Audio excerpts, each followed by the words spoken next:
ইসরায়েলের প্রধানমন্ত্রী বেনিয়ামিন নেতানিয়াহুর একমাত্র গলার কাটা ফিলিস্তিনের স্বাধীনতাকামী সংগঠন হামাস। গোষ্ঠীটিকে নির্মূল করতে দীর্ঘ ১৫ মাস অসহায় গাজাবাসীর উপর তাণ্ডব চালিয়েছে আইডিএফ। বর্বর এ আগ্রাসনে অন্তত ৪৭,০০০ ফিলিস্তিনির প্রাণ হারানোর পর যুদ্ধবিরতি কার্যকর হয়েছে। তেল আবিবের এ হিংস্রতাকে গণহত্যা হিসেবে বর্ণনা করেছে মানবাধিকার সংস্থাগুলো।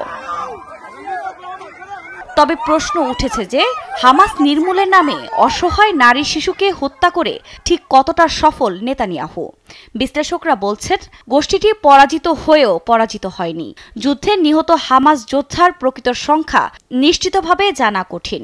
তবে গণমাধ্যমের প্রতিবেদন ও হামাসের দেয়া তথ্য মতে সশস্ত্র এবং বেসামরিক শাখা থেকে ৬ থেকে ৭ হাজার সদস্য হারিয়েছে। এর মধ্যেই নতুন করে ১৫,০০০ যোদ্ধা নিয়োগ দিয়ে সে ক্ষত পুষিয়েও নিয়েছে তারা। তবে প্রধান নেতা হারালেও লক্ষ্য স্থির রয়েছে গোষ্ঠীটির। ইসরায়েলি বন্দীদের হস্তান্তরের ক্ষেত্রেও হামাস যোদ্ধাদের বিশেষভাবে দেখা গেছে। শুধু হামাসের সদস্যদের হত্যাই নয়, টানেলসহ গোষ্ঠীটির অবকাঠামো ধ্বংস করাও ইসরায়েলের অন্যতম লক্ষ্য ছিল। তথ্য বলছে এখানেও ব্যর্থ নেতানিয়াহু। আগ্রাসনে বহু সুড়ঙ্গ নেটওয়ার্ক গুঁড়িয়ে দেওয়া হয়েছে, তবে বেশ কিছু পুনরুদ্ধারের পাশাপাশি সচল রয়ে গেছে অনেক।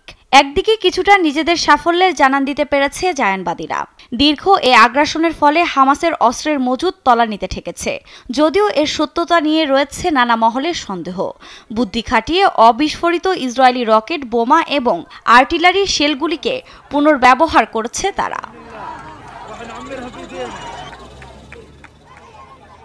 গাজার ফিলিস্তিনি সামরিক বিশ্লেষক হামজে আত্তার আল জাজিরাকে বলেন, গাজার জনগণের মনে হামাসকে নিয়ে মিশ্র প্রতিক্রিয়া থাকলেও তাদের জনপ্রিয়তা এখনও তুঙ্গে। অন্যদিকে জনপ্রিয়তা বৃদ্ধি পেয়েছে পশ্চিম তীরে। হামাস শুধুমাত্র একটি সামরিক সংগঠন নয়, নির্বাচনে ফাতাহকে পরাজিত করার পর ২০০৬ সাল থেকে সরকারও পরিচালনা করছে তারা। সামরিক বিশ্লেষকদের মতে এ যুদ্ধে ইসরায়েল নিজেদের লক্ষ্যের ধারের কাছেও যেতে পারেনি। বরং অনেকের আশঙ্কা এ সময়ে আরও সুসংগঠিত এবং শক্তিশালী হয়েছে হামাস, যা নেতানিয়াহুর অস্তিত্ব বিলীনের মতো বড় হুমকি হিসেবেই দেখা হচ্ছে। আফরিন মৌ, নিউজ ডেস্ক, দেশ টিভি।